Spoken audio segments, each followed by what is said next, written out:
Welcome back, my darlings. It is finally time to do the detail of this van. I'm really looking forward to it. I kind of feel like I've been building up to this, not just in the series, but for me personally, I've been looking forward to this bit. So yeah, today's plan is to give this a wash, a really thorough wash. It may not look that bad because it was clearly given a pre-sale wash.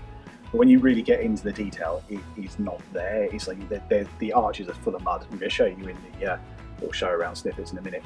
I've still got residue left from the sign writing. There's loads of scratches that need to be paintwork, doing some sort of touching up, so that would be good. Whole thing needs to be machine polished, and then I will ceramic coat it eventually. I think I could get it sign written first and then coat it afterwards, so the sign written is protected by it as well. But for now, a really good wash, full decon, mechanical, organic, chemical, and then dressing the trim. Yeah, I may do that right now, or I may leave it for when I ceramic coat the rest of the car, because I'm very likely to do Geon trim for that. But for the start of this video, let's get this thing super clean. So that's going to be washing, well, foaming with Built Hamber touchless, then washing with, I'm going to use Maguire's Wash Plus to just help cut through any of the embedded ingrained dirt. Decon with Built Hamber Corosol and Autosmart TARDIS, and then claying with the Built Hamber Light Clay Buff. And after that, we'll see where we get to. Alright, sit back and relax and watch me do the hard work. It's going to be good.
By this point, you probably get the idea.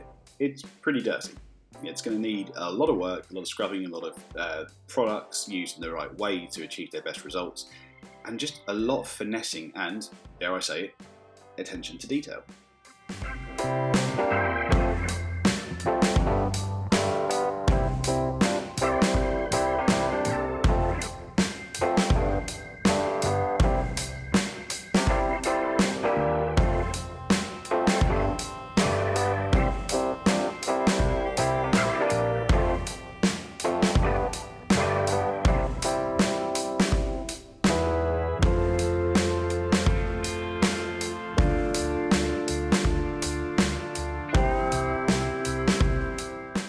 I think one of the things that surprised me the most was just how many places there was for dirt to hide on this van. And it's because it's a van rather than a car. It's sealed in a different way, it's made in a different way. You don't really see many cars that do this, for example, whereby the leading edge of the door becomes the seal for the rear wheel, but this does on this van. Hey, it's a learning curve. I've not seen that before, but what I'm doing something here is different to what I would normally do as well. Rather than foaming the entire vehicle, I am foaming one area that I want to work in. In this case, it's the side of the van. But I'm not doing the whole vehicle at once. And the reason for that is there are so many nooks and crannies and there is so much dirt that I'm having to really focus on the areas that I'm working on. Particularly this wheel well. Watch that piece of mud just fly out. Whoa, massive. Yeah, so rather than letting it dwell and dry out on the vehicle, I'm focusing on a particular area, doing all of that, rinsing it off, and then moving on to the next area. Luckily, I had a little helping hand though, so that made things a bit quicker.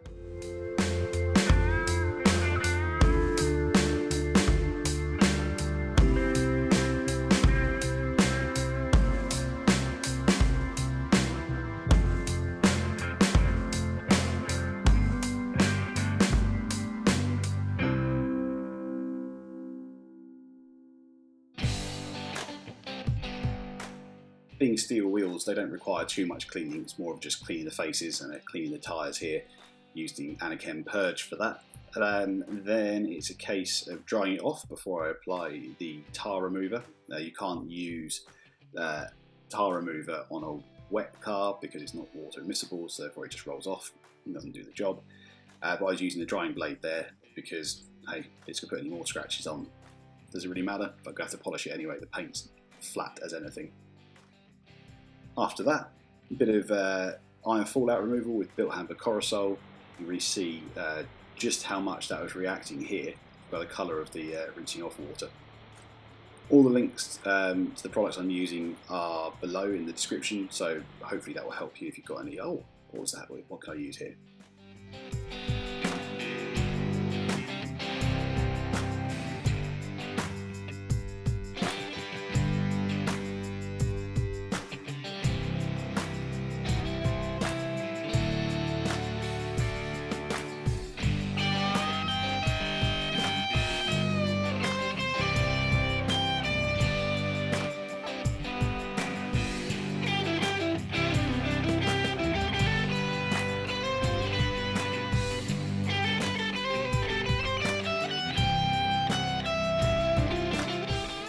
So I'm claying the vehicle now, and I'm using Built Hamper's soft clay and just auto wash as a shampoo in the mitt as the lubrication. Just got the mitt above the area I'm working, and every now and then I just squeeze it lightly with my hand and it will just pulse out and release a bit more of the lubricant.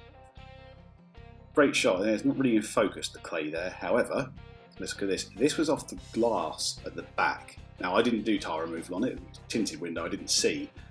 I really should have. That was clearly covered in a hell of a lot of tar.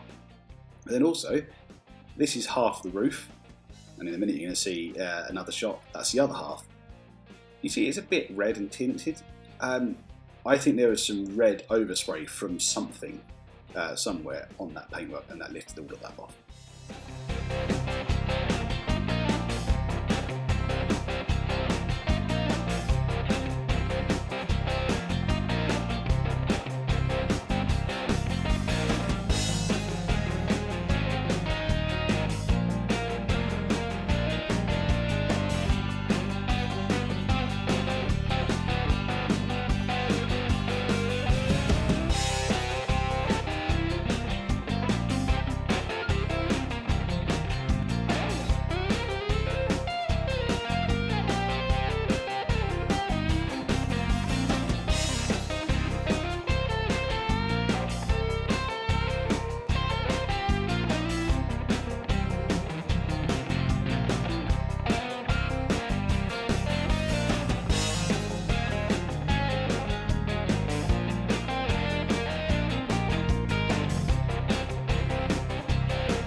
Did I mention that the wheel arches were filled with mud?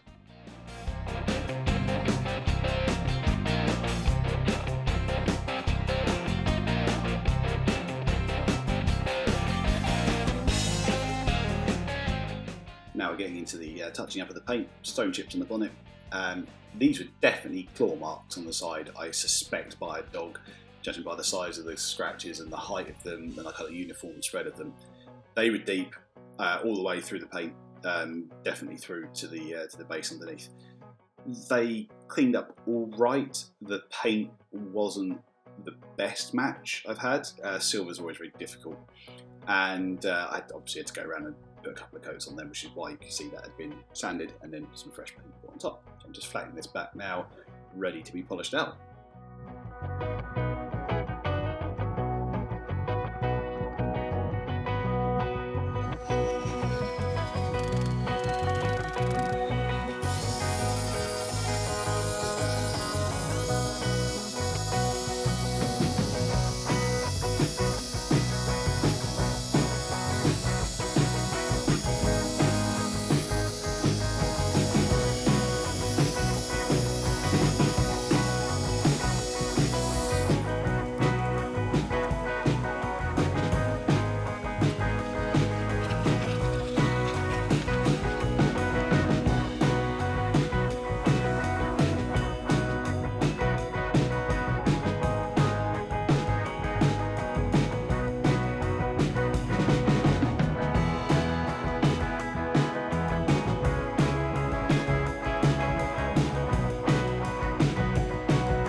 the headlights are a little bit cloudy.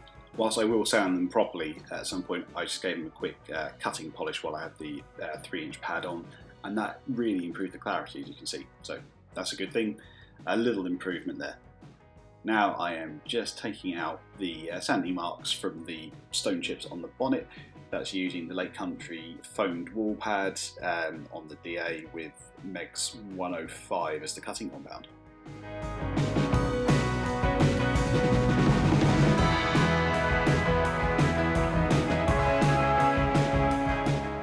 Some of these really deep scratches, the only thing to do was a bit of wet sanding. So you can see me doing that here. I've made a full other video, and that's on the card in the top right corner, and that's about the process I took and the pads and compounds that I used.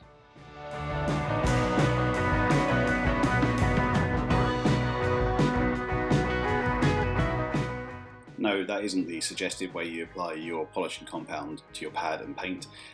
What happened was I was shaking it out onto the pad and it exploded. I got like almost a whole pad covered in polishing compound. So I thought, rather than chucking it away, why not just spread it onto the panel for use later? Now, I've got before and after at the end of this panel. The difference in clarity that I've achieved is amazing. Keep an eye on that tree outline that you can see in the reflection on the left hand side.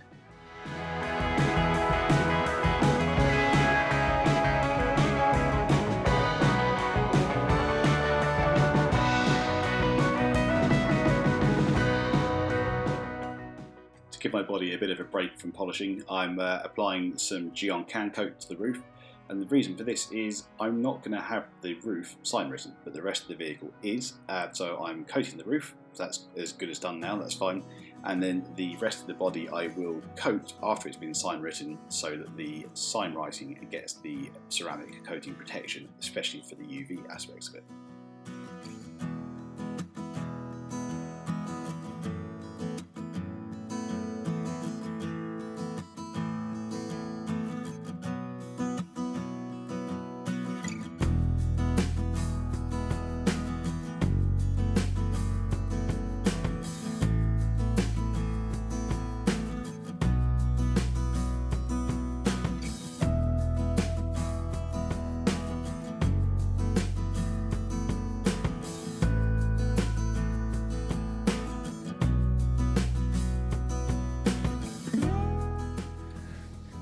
Okay, so where are we? Well, we're ready for sign writing, which is exactly where I'm off to now. It's not finished yet, the vehicle, but I've got everything enhanced and corrected in the areas that needed to be done for the sign writing to be applied. I didn't want to have to do any of that after I'd had the sign writing done. So there's a few little bits left, like coating the car. Probably more Geon can coat for that, if the weather permits, because it's now almost November. It was late August when I did the first part of this video. So time is marching on. If I don't have time for that, I will apply Nova Luster, which will give me about 6 months protection over it, and it will look lovely. So I'm definitely going to look forward to doing that if I can't get a can coat on, and then do can coat next year. And I need to polish out the A pillars, and there's a few other little scuffs and scratches on areas that aren't going to have sign writing on, but will need to be looked at for me to be happy with it.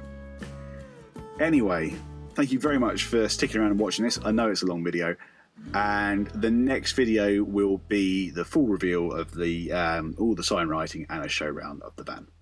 Thanks for sticking with me. I hope you've enjoyed it, and I will see you in the next one.